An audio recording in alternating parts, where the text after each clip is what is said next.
Welcome to Creating Quality Essential Questions with Janet Hale. Before we begin, I'd like to give a quick introduction to our incredible speaker for this series. Please give a warm welcome to Janet Hale.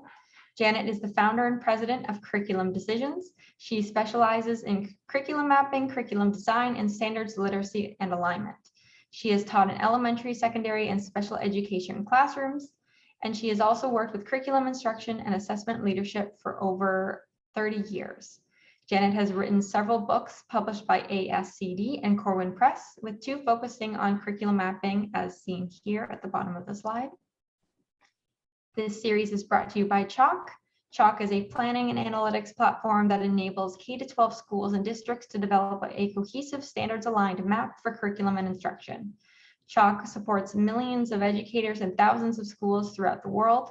To learn more about Chalk or to get support on your curriculum initiatives, please visit chalk.com/demo. Now, without further ado, I'll hand things off to Janet to get things started. Oh, well, thank you so much. And I appreciate both Sarah, you and Keenan for all you've done behind the scenes to make today happen. And thank you so much to everybody around the world who is here. I'm very excited to be with you on this exploratory journey, as I'm calling it. And again, back to the poll that we just took, I'm really excited to see the variety. And what I really kind of feel strongly is I call it the 3 A's. Some of you are here to A, affirm. Like I saw some of you, we've been mapping for a while and we've been trying essential questions, but we've had no professional development. Let's affirm that we were maybe doing it well, or maybe we have to make some adjustments. There's that second A.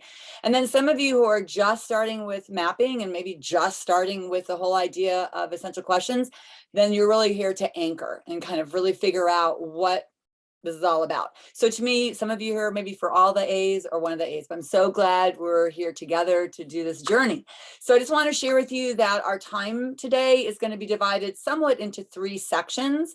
I would say that we're going to do a pretty good amount of time before we leave the shore and talk a little bit about big ideas and how that is a very critical component to developing quality essential questions. Then we're going to really navigate the waters and we're going to really talk about essential questions and what we have to consider as we design those.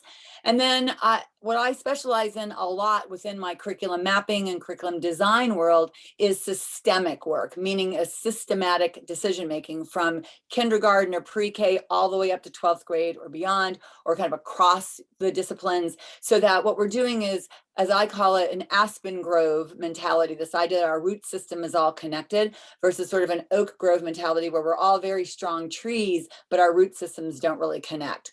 So what I want to do is also kind of think of it from the point of view that if we've kind of been on the mountaintop doing an overview of what mapping is all about, as some of you, I saw that you're on a more advanced level, you're really trying to now kind of go and down that sort of journey of what do we need to improve or get better on in our mapping process. So as I said, before we leave the shore, I want us to do a little bit of thinking and so to kind of stretch your thoughts here. And so first question I'm going to ask you, no pun intended, is what makes a big idea big? So to do that, if you would, just go ahead and jot down whatever popped into your head into the chat. Sarah's going to go ahead and kind of highlight a few of them as we go, because sometimes I'm going to be busy thinking about what we're going to be focusing on now or next. So just take a moment. What makes a big idea big? How would you answer that? I'm going to get some of your thoughts before we move on. It looks like Erwin's starting us off. He says the big picture is the final goal. Jen says it's an overarching concept. Lori seconds that, saying it's an overarching idea or concept. It's an umbrella. It can be applied to many smaller goals, what we want to achieve. Sounds like everyone's sort of agreeing that it's the bigger picture. It's the whole idea. Okay, all right. And I saw one that kind of real quickly that went by about a way to get students' attention. That was kind of an interesting one, and because to me, all of this is all about, it's for the students, it's not for the teachers. So I think that's kind of something to bring up as we get going on this. So I see a lot of similarity in the responses. So one of the things I'm very strong on too when I work with a school, a district, a diocese, whoever, is making sure that the language that all of the teachers and administrators are using have the same definition. So when I share mine today, I'm not saying it has to be yours. It's not my way or the highway. I just want to make sure that whatever you decide to come up for yourselves with is it's based on research, or it's based on the expertise, if you will, and that whatever you decide on, it's the entire system that uses it. So with that said, one that I really like to look toward is Lin Erickson. She has written lots of different books on concept-based curriculum and instruction, and I just find that the way she explains it is simple, and it, in a way just truly embraces that, which is what big ideas are all about. So really the concept behind a big idea is that there are two concepts. And those concepts are combined to create a cognitive relationship. And so the way that Lin does this is say you take one concept, another concept, and you bring them together in their relationship through a verb or a verb phrase.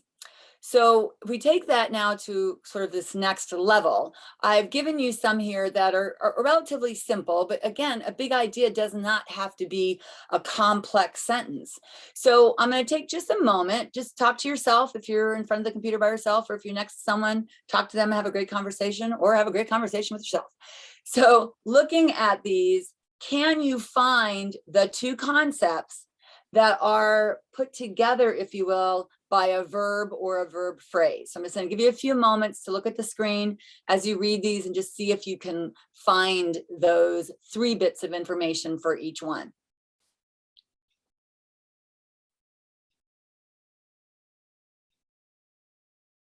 Okay, let's see how you did. So there you go. So the idea here again is that the big idea, and sometimes they're called different things by different frameworks. For example, I'm going to be highlighting in a little while Jay McTighe and Grant Wiggins, who really are the foundation building blocks, if you will, of UBD and understanding by design. They talk a lot about transferable goals or transfer ideas. So it can be within that same idea, because the idea, again, no pun intended, of a big idea is that it is a larger thought process. And so all of these are ones that you can start thinking about these things on a very broad sense of disciplines, years of learning, even definitely dealing with this outside of the school years. So when we talk about creating quality essential questions, we also have to think about creating quality big ideas. So what I want to share with you is, as we're thinking about heading out on our journey and maneuvering the waters, before we leave the shore, I do want to make sure that you're aware that you really need to be developing big ideas, because your essential question should be birthed or born out of those big ideas. Because again, it's for the students. Where are we going with this? What's this big idea? And so there's a couple of, if you will, no-goes, not allows when we leave the shore. And when you're building your big idea, you do not want to use proper or personal nouns. So somebody's actual name, or you don't want to do I, we, she, he, they, it. We want to stay away from those. And also you'll notice that you don't want to do anything that is limiting, past, present, and so on. So to give you kind of an example of that, not using ones that are here, but if I was giving some coaching or feedback to some teachers who actually already developed some big ideas, what if some of the teachers had come up with President Lincoln aided in shaping our nation's civil and social freedoms? Well, already we got a problem. We got a proper noun in there. We've got President Lincoln, right? We've also got aided, so that's in the past. And it's also very sort of convergent, because we have guests joining us today around the world. They were like, well, I can't use that one, you're not here, right? So how could we already tweak it to make it being somewhat bigger, broader, if you will. So maybe they would say, well, okay, how about if we say presidents, because we still want to be in the long run talking about a certain period of time in American history. What if we said presidents aid in shaping a nation's beliefs and behaviors? Much broader. I'd be like, okay, I think you're getting closer, without a doubt. You still, though, got maybe some things to be thinking about that. If you wanted to go the broadest you can be, how about if we just not even say the word president and say the word leaders? Because now you can be doing lots of different types of leaders, one of them being presidents, right? And then just go on with it saying leaders aid in shaping beliefs and behaviors. And that you couldn't get any broader, but that really allows you, I think one person said in the chat, the umbrella big idea.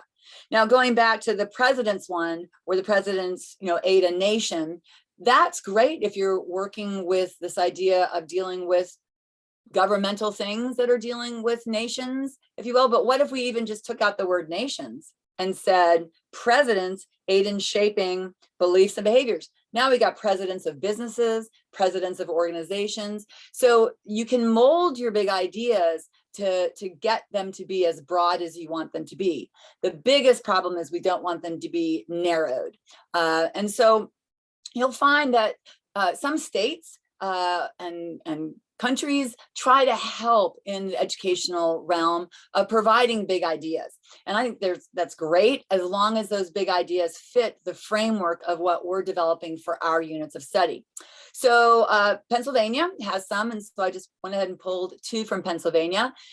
You'll already notice, if you can find the concepts married, if you will, put together that relationship by the verbs, you'll already notice that in these 2 examples, the first one, they actually have it under the realm of mathematics, but this to me is very broad and timeless. I can be using this with lots of different disciplines. But if you look at the second one, it's still very broad, but we're pretty much kind of within science. And so when you're developing big ideas, there's nothing wrong with it being with a particular discipline, but the broader and the bigger, if you will, in scope you can get, the bigger the big idea is. And then students can be looking at that from lots of different angles and lots of different perspectives. So with that kind of as a base, we're almost ready to launch, to kind of go down, if you will, and navigate those waters. So I want to try a little challenge for you as you're hopping into your kayak or canoe. I want you to go ahead and, just based on what I've said, or maybe you have some big ideas that you've already developed at your school or your district or diocese, what is one that you could think of that would be possibly the broadest it could be, or maybe modify it to be within a discipline? That's totally up to you, but really transcends this idea of grade levels. They can apply it in lots of different ways. And I'd like you to go ahead and put those into the chat. So take a few moments, take in what we've shared about what a big idea is, how to write them, and go for it. Go ahead and kind of move away from that shore and get in that canoe.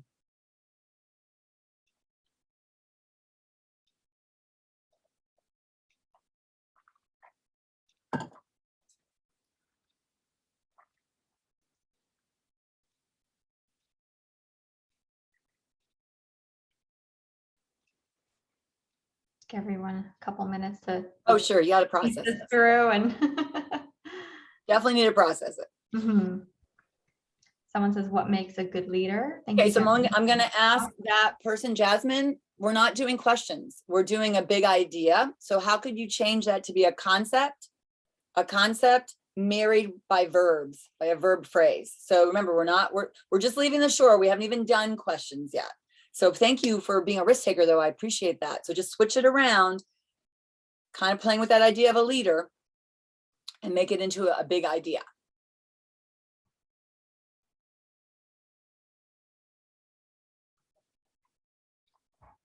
Janet, while people are thinking this through, do you have any other examples that come to mind that sort of help them through their thought process?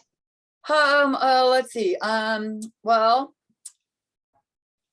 I'm just trying to think of, give me a subject area and I'm going to do it better, because I'm just trying, my brain's going through 8 million subjects in my mind. Sure. How about math? Okay, math. Here's something just simple. Numbers tell stories.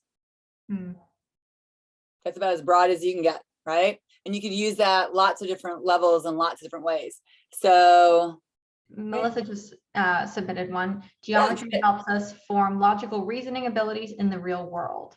Right. So feedback, if you don't mind, is I wouldn't even say us. Just remember we talked about try to stay away from those proper personal nouns on a big idea. So it'd be the whole idea of geometry helps form. Just kind of leaving us and you'll be fine, right?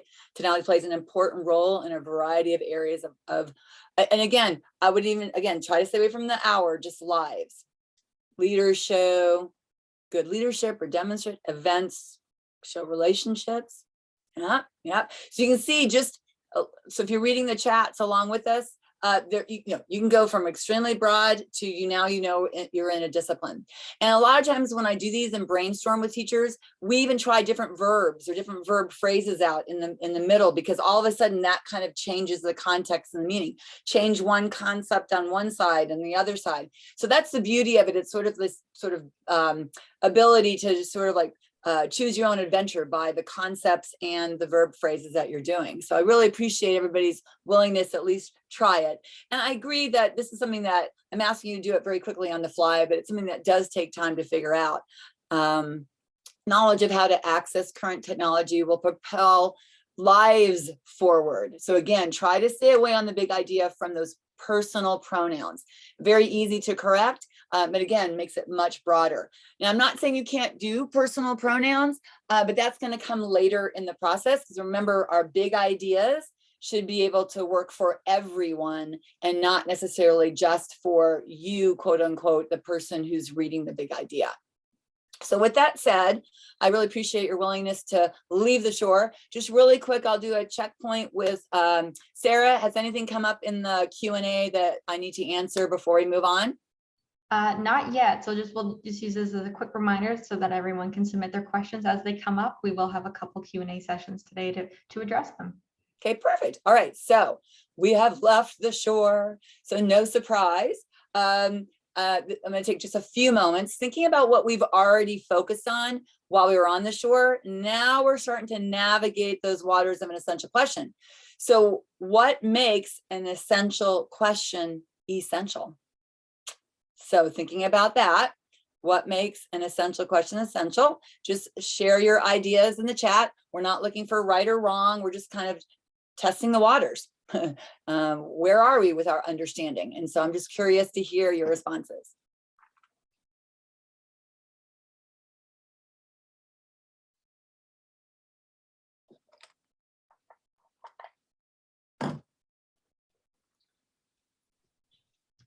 Looks like Lauren is starting us off. She says it targets your final learning outcome. Lindy says essential questions have more than one right answer. It creates discussion and debate. Whitney says key concepts that are necessary to understand the big idea. It focuses students on what their end goal is and gives them a purpose. Prompts students to think about what they're learning and why. A lot of points sort of on that area there.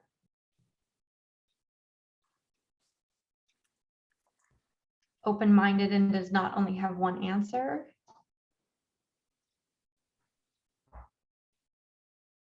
The focus of the instructional goals that connect to the big idea. Okay. Cool. All right. Well, thanks for sharing some of those, Sarah. I appreciate it. And I'm hearing lots of things as broad as can be, all the way down to sort of a lesson plan idea, which is the idea of instruction. So I really think I'm excited already about really figuring out kind of what a big idea is in relationship then to this bigger, if you will, essential question, down to the types of questions that you are going to be asking on that instructional level. So this is great. All right. So I'm going to take a moment. And we want to just kind of see, this is right from Jay and Grant's work. They've got this sort of little table here. On the left side, they're saying, okay, these pass inspection, we consider these to be essential questions. On the right-hand side, they're saying, nope, whatever their criteria is, these do not pass inspection for essential questions. So I just want you to take a moment to kind of just scan, read them. And then if you had to articulate very quickly to somebody, what do you notice about the ones that are essential questions versus the ones that aren't, that you could say real quick, oh, an essential question is blankety blank. Oh, an essential question is not blankety blank. So what would that blankety blank be, if you will? So I'm going to take a few moments, just let your head process it, talk to yourself, have a great conversation, put it in the chat if you'd like, or talk to a neighbor who's sitting next to you and watching this with you.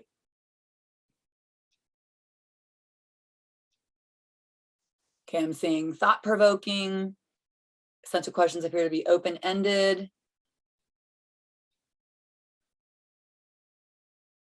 A who versus a how. The non ones seem to be more objective versus subjective. Okay.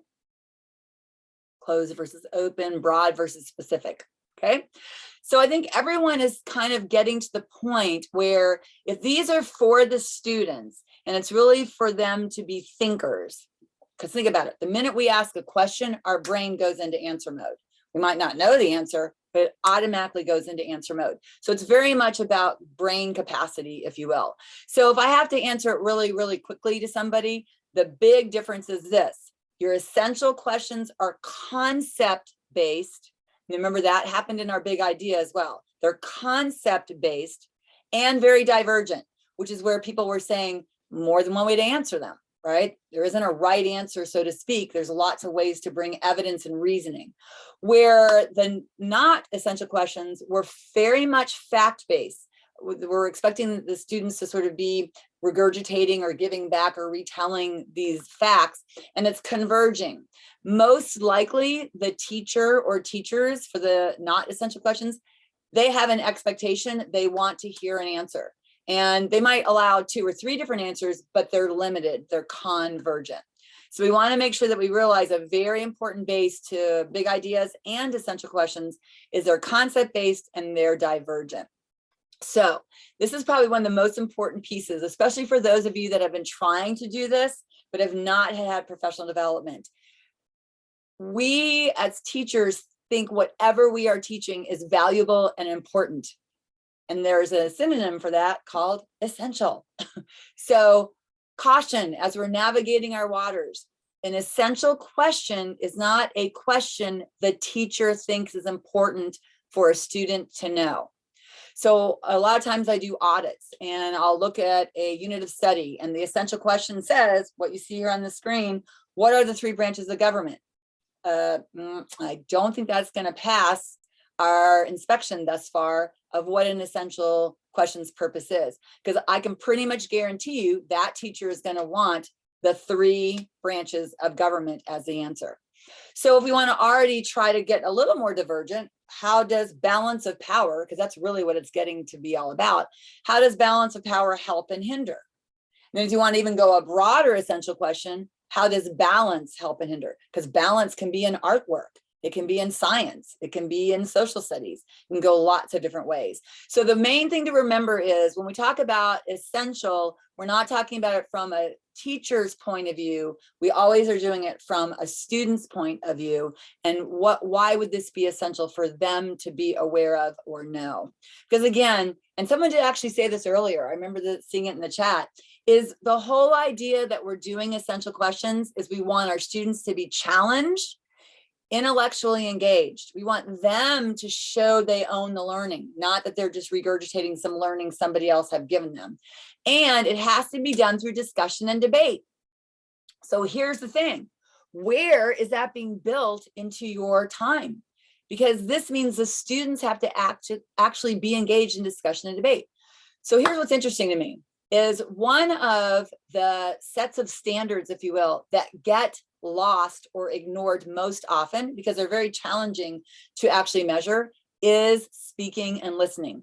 So whether you've done your speaking and listening standards from Common Core or a state that's using Common Core or your own, this is how you really can measure your essential questions by having students having conversations around what these questions have to do with in the realm of attaching it to your speaking and listening. So this is actually something I did for the speaking and listening standards. These aren't all of them because there's A, B, C, Ds. This is the main part, but you'll notice K through 2, it's just this idea of having and building on these conversations. But 3, 4, and 5, you'll notice in bold, I've added what's new. Now they have to build on others' ideas, and they have to be able to express their own ideas clearly. So to really be able to say, here's my answer to this essential question, and here's why I'm thinking this, because it's not about being right or wrong. It just really embraces these particular standards. And then as we keep navigating down, and now with our older students, when you get into the middle school level, notice it mentions issues. Now, I have this conversation a lot with teachers. Quite often, we find that the word issues is not used properly in our English language. You'll hear it on TV. Oh, there was an issue last week with something, something, something. Well, by true definition, an issue can never be solved. A problem can be solved. So we're saying, because we're kind of moving toward debate and rhetoric in the middle school level, and having a true argument kind of environment. So now we're going to be talking about things like pollution. Pollution is an issue. It will never, I wish it could be, but it will never be solved. But we could take care of the water pollution problem in our streams near our school. So we want to be really thinking about how can we be using these essential questions to help our students live and breathe the speaking and listening standards. And as you can see, when you get up to high school level, now we're asking them to truly be persuasive. That rhetoric really comes in. And so this is a great place to do it because, again, the essential questions are broad. Now, with that said, we got to talk about the fact, and again, this comes directly from Jay and Grant, because I think they say it so well, is there are 3 essential connotations. So again, we talked about, I think this is essential. Well, what does that really mean? So one of them is, I think this is important or timeless. Now, notice I use the pronoun I. So it's like, you're like, wait a minute, Janet, you had a caution sign a moment ago. So this idea is not so much I, but we, because again, I want to think of it from this point of view of teachers are coming together collectively to develop these units of study. We really feel that what this student needs to learn about this is important and timeless. And you'll notice it's kind of going outside of the classroom realm. It's this idea that into adulthood, they'd still be looking at these kinds of things. So what is fairness? What is justice? I'm working with a school, actually a charter school in North Carolina right now. We're having so much fun because we're using the social justice standards. We've really unpacked them, broken them apart, figured out how we want to do this across the grade levels. And then we figured out big ideas and essential questions that go with it that really look at some of these things that are important and timeless outside of our school environments. So that's the first one. Remember, it's always, again, about the intent. So the second one is what we call elemental or foundational. And I find these a lot in school environments, and there's nothing wrong with that. It's this idea of the student getting a grasp of what's really happening within this discipline or this field. And so with that said, though, it's how can I apply this outside of the realm of the classroom? So these questions might be about global patterns of weather. Are they typical, unusual, get into global warming? The whole idea is we want to try to build things that are essential or foundational, maybe in one particular discipline, but yet we find ways to bring them cross-disciplinary so we can have students really get that evidence and reasoning outside of just the realm of what they've learned in that unit. And then this one, the third connotation, is the one that I find when teachers and districts are told to start doing essential questions, this is a place they feel the safest and the way that it makes most sense for them to make connections to their units of study. And there's nothing wrong with starting here at all. And that is that this is vital or necessary for personal understanding, not to pass a test. So what I love about what Jay and Grant say with this one, it's really getting down to taking these isolated facts and skills that they might be getting from a unit and creating kind of abstract ideas and strategies from it that somebody who understands this discipline would kind of know those ubiquitously, but a young learner, and when I say young, I'm even saying a middle schooler or a high schooler, they might not know that yet. And so it's really exploring that. But again, intent is important. If a teacher or teachers had a unit of study that said what models best describe a business cycle, If those teachers already know it's this, that, or the other, then it's not an essential question, because it has to be dependent on the student coming up with that idea of the evidence, the reasoning, and the persuasion. So that's a very, very important piece that we have to be aware of.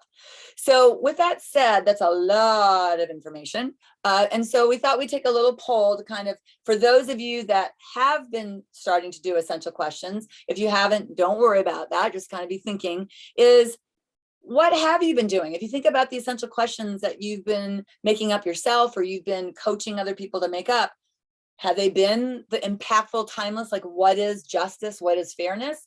Has it been elemental or foundational, this idea of like looking at patterns of things, or is it vital or necessary within a particular discipline? So I'll go ahead and turn it over to Sarah for your poll, and we'll just kind of see where people are with these different connotations, if you will, of essential questions. Thanks, Janet. So I've just launched the poll now. Everyone should see that on their screen. And yet, as Janet said, just let us know where you think your current essential questions connotation level is. We'll just give everyone a moment or so to let us know.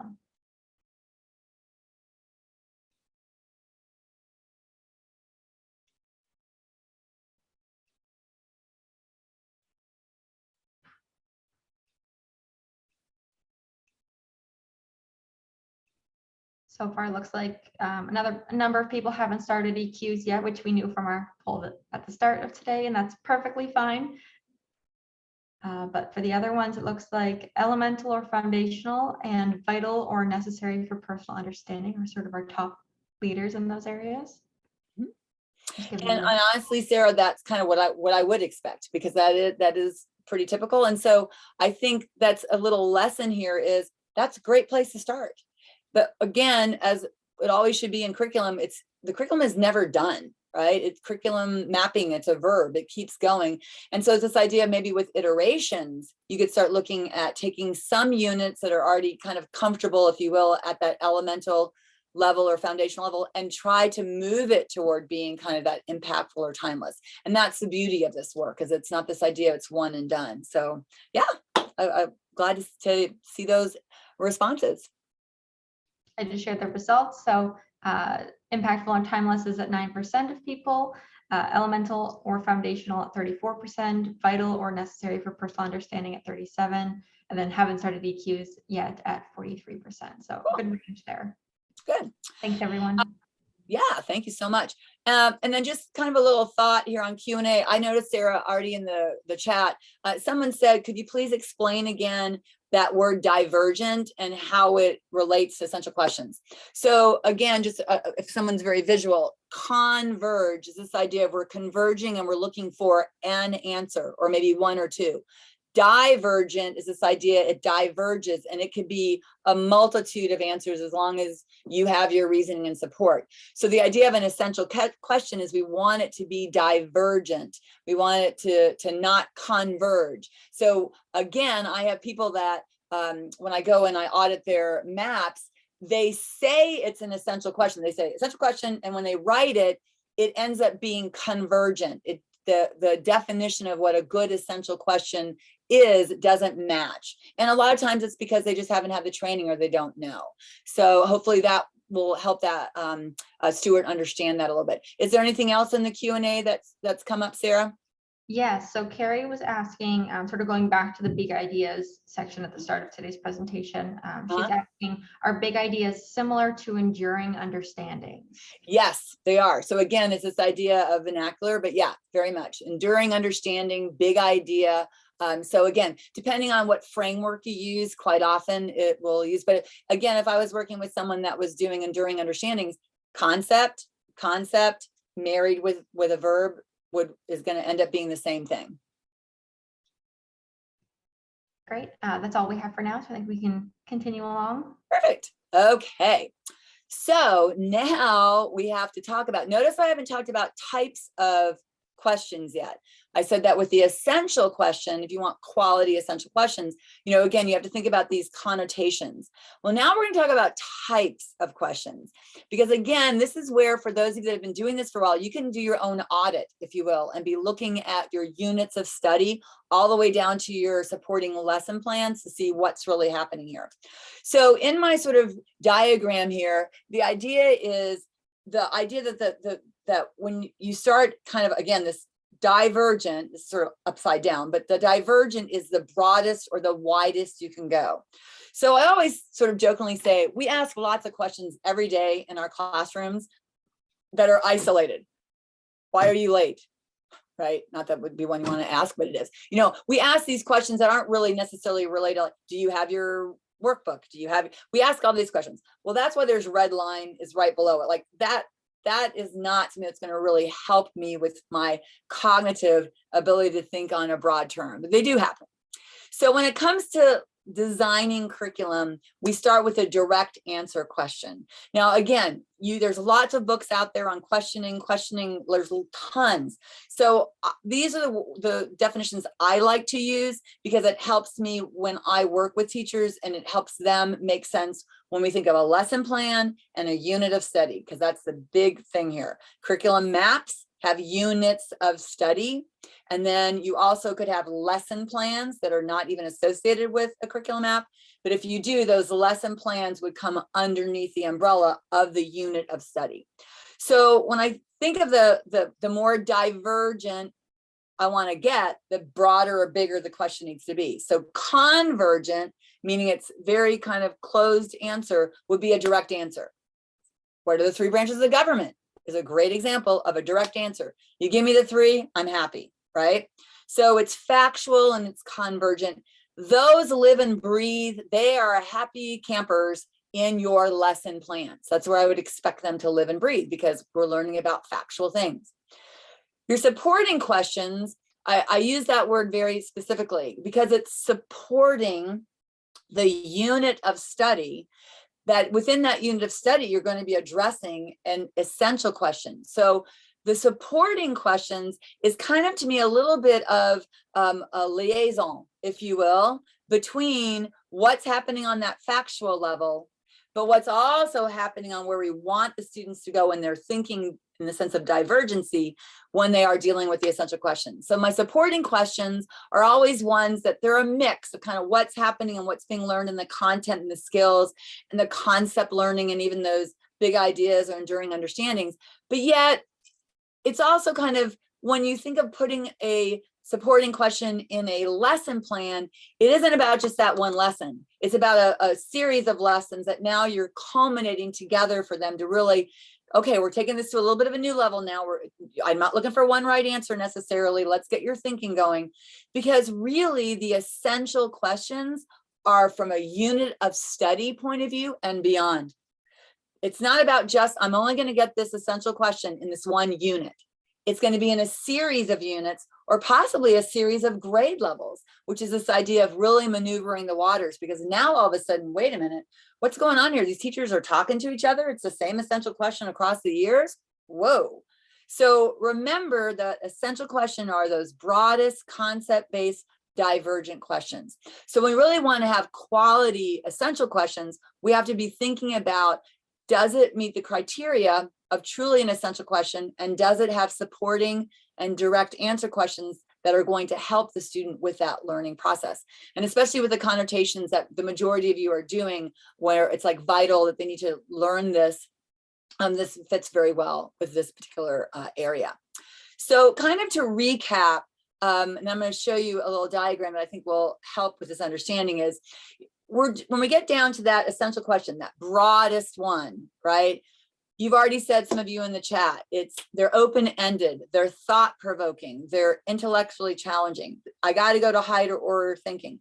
They're transferable, right? They spark inquiry. I have to justify my reasoning. And then the last one, like I've said, it's going to reoccur over time. I'm going to see this essential question in more than one unit and possibly more than one grade.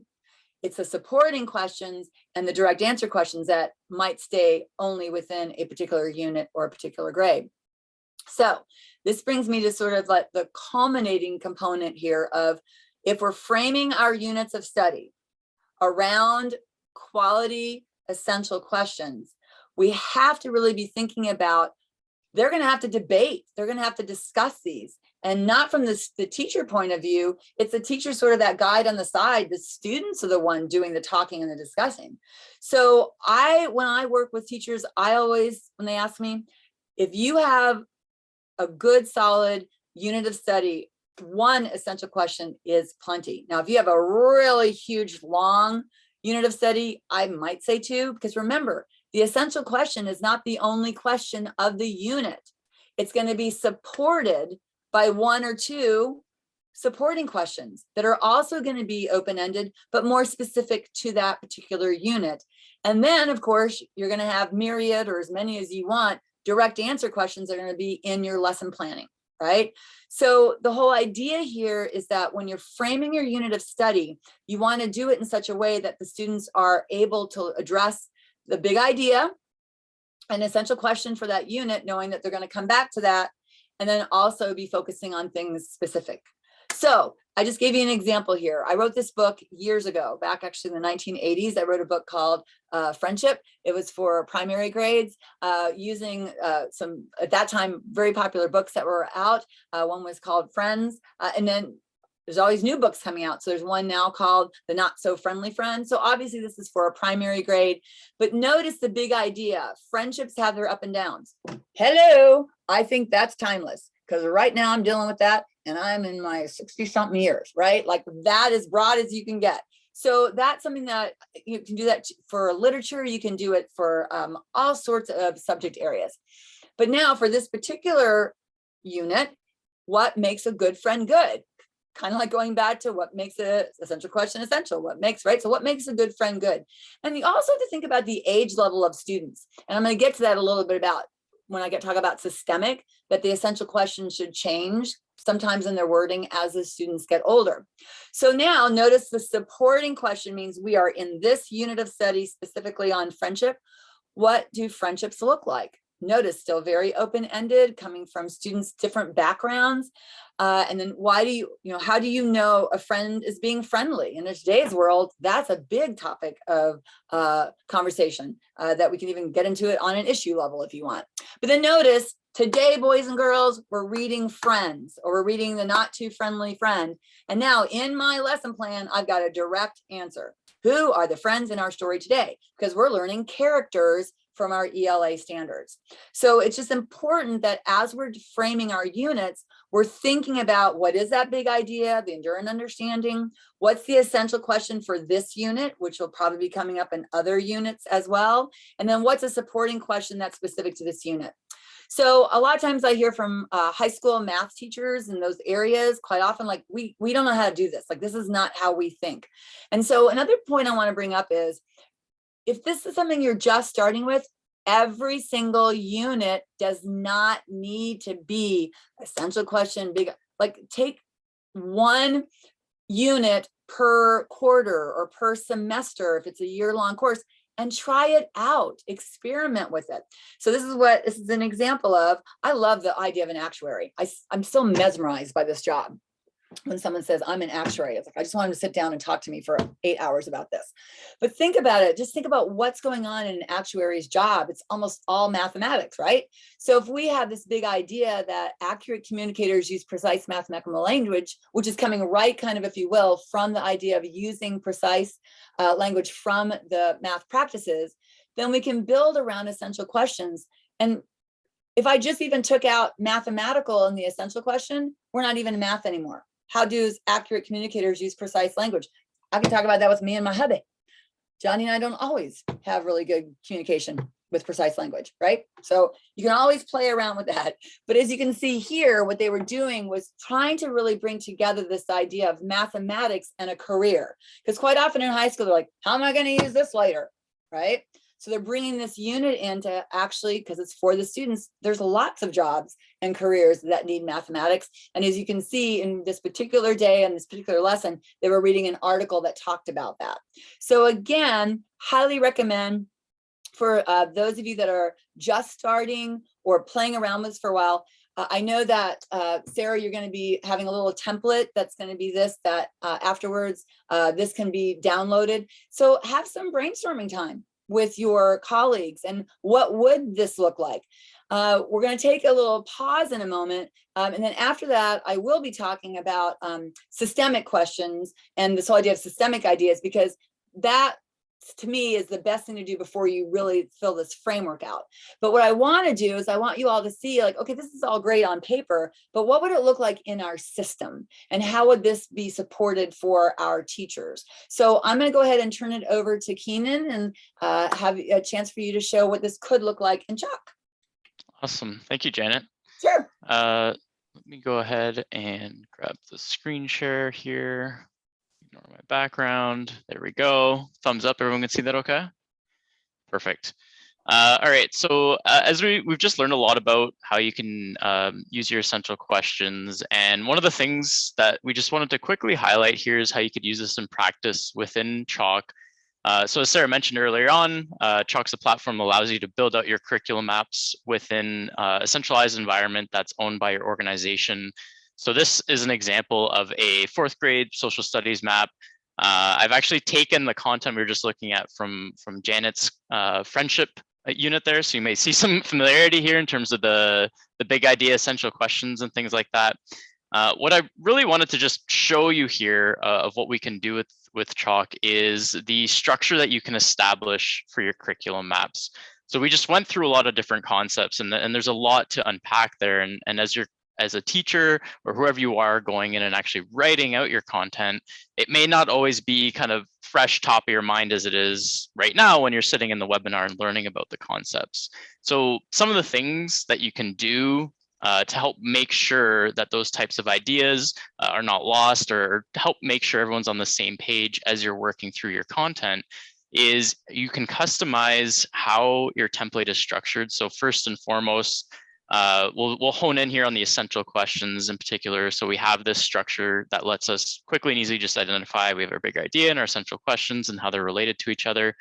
But what I really wanted to focus on is this option to provide additional supporting text, which is really just meant to help guide folks as they're working through their content, so they know if they're looking at this and they're immediately asking, okay, what's an essential question again? Maybe I need a little bit of guidance on that. They can access right here on the right-hand side some additional information. So I've actually just pulled this from some of the content we were looking at earlier. We saw the 7 defining criteria as provided by Jay McTighe and Grant Wiggins on some of the key criteria that you'll want to keep in mind as you're building out your essential question. Janet was just quickly highlighting some guidelines you may want to include when you're working through your units. So this is, again, something you would be able to customize for yourselves, for your school.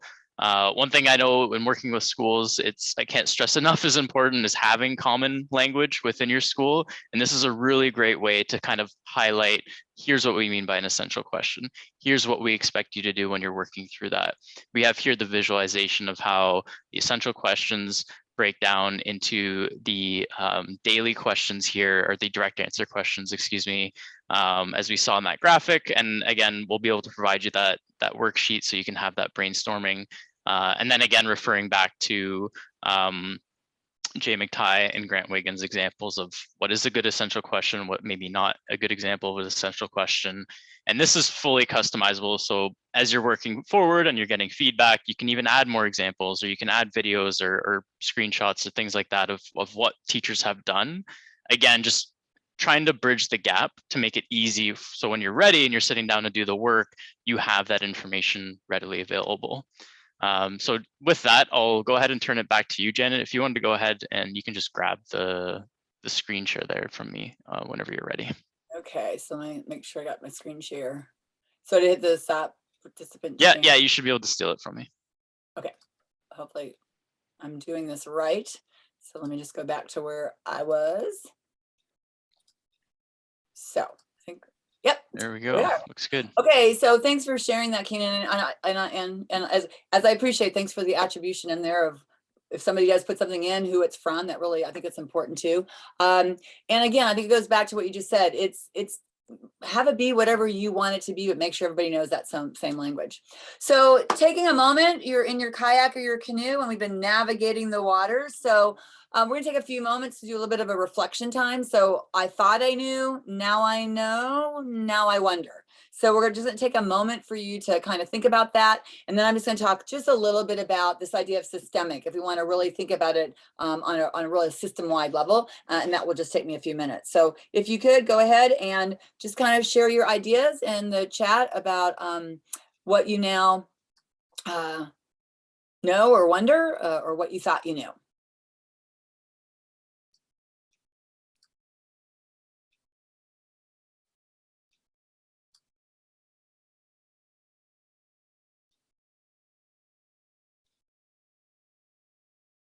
So Sarah, let me know if anything's coming in.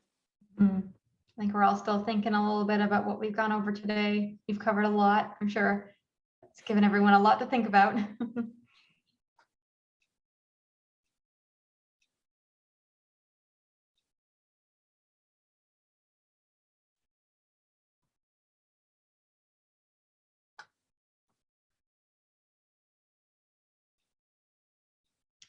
Travis says, I can't help but wonder how many times I have asked a supporting question and treated it like an essential question. Yeah, Trevor, thank you for being, Travis, thank you for being completely transparent, because that is true. That happens a lot. And I'm so happy that you now know that, like you realize that. So that's wonderful. So thanks for sharing that. And Melissa adds here, I didn't realize not to use proper personal pronouns, that it's good to know. And again, I want to share, there comes a time for that. It could be a supporting question, right? Because that's, again, within a unit of study and it's about us in this room. It's just not on an essential question level. Now, with that said, you're going to probably read some very well-known person who has an I or a we in it. I just like to go with Lin Erickson's idea of what a true concept is. And she is the one that recommends that you don't do that. So again, you have to figure out your own rules, if you will, or your own requirements. Again, though, I find they become truly broader and transferable if the I or the we stays out. Couple more quick responses here. Someone says the difference between all of the questions. So it's definitely nice to know that there are different versions of those. Yeah. And Lori shares, now I know a great practical way of working through what seemed to be a really daunting task. This framework makes sense to me. So it makes me happy. That, Lori. Yay! Well, that's what I hope. So yeah, so with that said, and I just want to kind of just bring this up, just as a reminder, everything's about for the students. So deciding on the weight of what questions are the most important, always do it through the lens of the students. And so this is one of my friends and colleagues, Heidi Hayes Jacobs, and in her work in Mapping the Picture, she even talks about this again. Please keep your students in mind. For example, notice what it says for number 1. The students have to be able to understand these questions. Now, I sort of have a rule with my teachers that I work with. There can always be one word or one phrase that at the onset of the unit, they don't know, but part of the vocabulary building, they will be able to address it, but it has to be something really figured out on their level. Now, she also says something that I want to clear up, because we saw Jay and Grant earlier say, we want these to be repeated.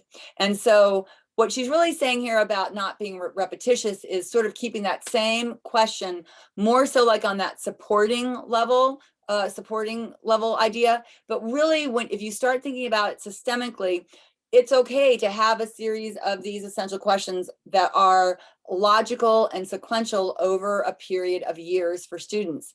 So this is something I want you to really think about for those of you that have already started this. Currently, right now, from your students' point of view in their canoes or kayaks, are they getting a cacophony of essential questions, or is it a symphony? Because if I go into every single classroom, every single teacher is doing these and really doing them with fidelity, like we're really focusing on them. After a while, it can be overwhelming for a student. So what I like to do when I work with a school or a district is really start thinking about it from a systemic point of view. So I'm just going to let you know a couple things very quickly today about this, because it takes a lot of time and process to do this, is we first figure out our big ideas. From kindergarten or pre-K to 12th grade, we figure out our big ideas because they're timeless and broad. It shouldn't matter what grade level. Then we figure out across grade levels, what will our essential questions be? Of course, it will vary depending as you read these on your disciplines. What I want you to notice, and I'm going to see if you pick it up, is notice the grade level ranges. That's what I really want you to notice. So here's some I did with Shawnee School District. Here's some others that I did with Muskogee. This is in Georgia. But again, look at the range of the questions where we're still always having the same big idea. Okay. Did you by any chance notice that none of these essential questions stopped at what I call the chasm? In other words, K through 5, 6 through 8, 9 through 12. There's 2 automatic chasms. And think of it from a student's point of view. They're 5th graders. They were like king and queens of the hill. And now all of a sudden they're low on the totem pole when they go to 6th grade. If they have the same questions they had in 5th grade on that essential question level, already they're like, oh my gosh, this is not some foreign land and I need a new stamp in my passport. So I highly recommend, if you're doing systemic work, really maneuvering those meaningful essential questions, thinking about not stopping them at a chasm time. Now, with that said, I'm not saying you have to. Matter of fact, I'm going to give you an example of a school I worked with, actually a district, where the middle school said, we want ours to be ours. But what we're going to do is we're going to create our essential questions and we're going to put them up in our hallways, because we don't want our students to see it as 6th grade, 7th grade, and 8th grade science. We are science, and all of us are going to use the same essential questions regardless of your grade level. Loved it. Loved it. So again, it's all about intent and meaning that really makes a difference for the students. So given time, I know you're still probably in this, like, I think, I wonder, I'm not sure if I even have anything to put in the chat right now. I think really this is where you all are. I love this saying. It was said years ago in an Omni article, but I have to read it because I just love it. We have not succeeded in answering all of your problems. The answers we have found only serve to raise a whole new set of questions. In some ways, we feel we are as confused as ever, but we believe we are confused on a higher level and about more important things. So really, to me, when we sort of exit our webinar today, what can you do now as you're floating down this river and you're just kind of taking it all in? What can you do now? What do you want to focus on later? Like this idea of systemic essential questions and big ideas, that can come later. What can we do now? Some of you said, oh, I realized I've got not an essential question, but a supporting question. So maybe revising what you currently have. Who's going to be a part of that decision-making process, and who is going to be really responsible for, as Keenan said, that continuity and consistency? So we have proper training and coaching and feedback. Who's going to be in charge of that? So we want to really be thinking about that in that next step. So with that said, another technique that's great to use, and we'll just kind of think about this in conclusion, is what from this webinar was your rose? What was something that really affirmed or you found very positive and you're leaving this webinar feeling, got that? What was a thorn? Like, oh, we're seeing this as a challenge now, or I'm seeing it as a challenge. And then what's a bug? What's something that maybe you've never even thought about until you saw this particular webinar or participated in it? So just real quickly, we'll just see Sarah. We'll give everybody about just a minute to kind of reflect if there's anything that they have that they want to share from the rose, thorn, or bud side, and then I'll be turning it back over to you. Sounds great. I'll just wait for everyone to sort of ponder this and share their answers. If they want to. Yeah. If you want to talk to yourself and have a great conversation, I'm fine with that as well. Absolutely.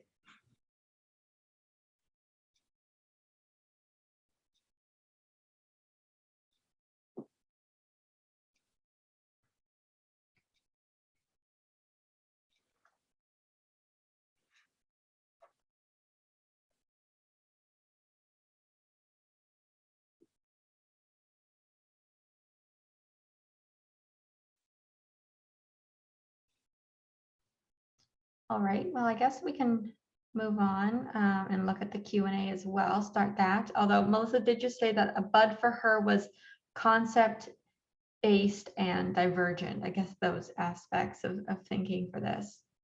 Yeah, I would say also like a thorn maybe, or a challenge was, I saw that Kate was saying that realizing that like maybe my questions were more convergent than I thought. So like, oh, that's going to be a challenge for me, is now how do I think about them on a more divergent level.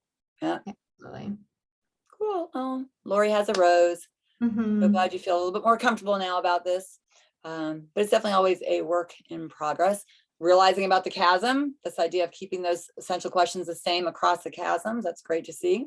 Mhm. Cool. All right. Anything else in the actual Q&A, Sarah, before we wrap up? Yes, we have a couple questions here for you. Okay. Somebody's asking, to what extent do you try to assess informative or summative ways for student engagement related to the big picture or EQs? Great question. So again, the idea is that students are talking about it, debating about it. So again, the formative summative piece, it really can look at it two different ways. One is, how are they doing with their idea of discussing? That to me is aligned to those speaking and listening standards, or possibly if you're doing argument standards, which is opinions for K-5 and argument for 6 and on, and the writing, if they're doing it from a writing venue. But the thing is, when I talk about, when I sort of said, but yes, and the writing version is I'm not now engaging with others and we're not hearing other ideas. So I think speaking and listening is a better way to go. So to me, that's one side of it. The other side of it is, what are they learning about? What are they talking about? Because again, that has to be looked at. So formative can happen a lot. In lots of different ways. It's a summative. So people can develop rubrics and do rubrics around them. They can have them do real life tasks where the task of talking to or dealing with someone in the community is really the idea of the formal assessment and the feedback they get from that human being that's engaging with them. So there's lots of different ways to think about it, because again, you're going to be having assessments that are going to be built around those other components and other skills and concepts in the unit. And the idea is, it's like anything else, I only get better at answering essential questions the more that I have authentic engagement with them. So you said there's one more question? Yes, thank you. Yep. Matt is asking, can a high school history course be built around a few big ideas with each unit connecting back to the big ideas? Oh yeah. Oh yeah. Been there, done that with many high school teacher groups. So yes, absolutely. And that and history and this idea of this, I mean, if you think about it, humanities, I mean, so much of that is dealing with our everyday life, and you can get so much even into the high school level. It's fun to get into that timeless, this idea, because they're going to be getting out of school pretty soon, but absolutely can do that. Yep. Great, thank you. Anything else? That's all that's been submitted to our Q&A. However, someone did say earlier that I was hoping you could address. Yeah. I think it was Cosmus, as his "now I wonder" statement, was wondering what questions will have more weight and be sort of more heavily weighed than others. Do you find that some essential questions would be more important overall than some other ones, or is it kind of standard across the board? No, I think essential questions have that same weight. I think when I heard what you just said, I'm almost thinking about it from within a frame of a unit of study. Like, what are we spending more time on, and what am I really concerning about the students answering well? And in that case, if teachers are just getting started, I'd want students to be able to answer the supporting questions really well, because that's that mix, remember, between the content, the skills, and what's actually being learned in that unit, and what is also being asked on sort of, if you will, a divergent level. So if I had to pick one, because again, that's that big idea / essential question, it's going to happen more than once. It's not going to be only in one unit, right? So I would say if I had to give a little bit of weight in that way I'm interpreting the wonderment, it'd be the supporting question. Great, thank you. I think this next question is a little bit in that same line of thinking. They're asking, if you were to break down by percentage, how much classroom time is spent discussing big ideas and essential questions versus the supporting questions, etc. Is there a way that you would divide that? That's really a hard one to say, because I'd have to know the sort of methodology and pedagogy for a school or a district. Because again, if it's a very student-centered, very open environment, the weighting of it's going to be very different than a more traditional classroom, just because that's the reality. I think that's why, again, the more the students can see this visually. So I don't know another thing too that Heidi Jacobs said back in her book, Mapping the Big Picture, is put this up on the wall. So I'm working with the school in North Carolina. It's been working really well. Is they have an area in each of their rooms now where whatever they're working on, the big idea is there, the essential question is there, and then the supporting questions of a unit are around it. And they've done it in such a way that they keep coming back to things. So this wall, if you will, bulletin board in some places is growing as the year goes by. And then they refer back a lot to that. And what they're noticing is that the students are even referring back to it now, not just the teachers. So it's now the students are owning it too. And as we saw in the speaking and listening standards, when they get to that upper elementary, I've got to build on your ideas. And so the more we can see that visually, the better. It's same in a similar areas. One of the examples you shared earlier, where they had the big ideas on those posters that they had for the entire school. Yeah. A visual representation is a great way to sort of get everyone involved, for sure. Oh yeah, and as you know, I mean, not everybody is a visual learner, but they do say that quite a bit of our population is visual, so it helps them with that. So, anything else? Are we ready to wrap up? That wraps us up for today. Okay, well, with that said, thank you to everyone who went on this exploratory journey down the river in our kayaks and canoes. As this saying says here, good company makes it shorter, and I think our time did fly. Thank you very much to Sarah and Keenan for having me a part of this today, and I look forward to everybody's journeys and hearing more about what's happening in their worlds and down their rivers. So thank you so much to all of you, and I'll turn it over to you, Sarah. Thanks, Janet. I just want to say a big thank you to you, Janet, for sharing your expertise and recommendations with everyone today. I know I learned a lot, and it sounds like everyone joining today also learned a lot. So thank you so much for that. And thank you to everyone who joined today. It was wonderful to have you tuning in from all over the world. We hope you did learn a lot and can take these practices and put them in place in your initiatives. Again, if you're interested in learning more about Chalk or how we can support you on your curriculum mapping initiatives, please visit us at chalk.com/demo, and we'll give you a personalized demo.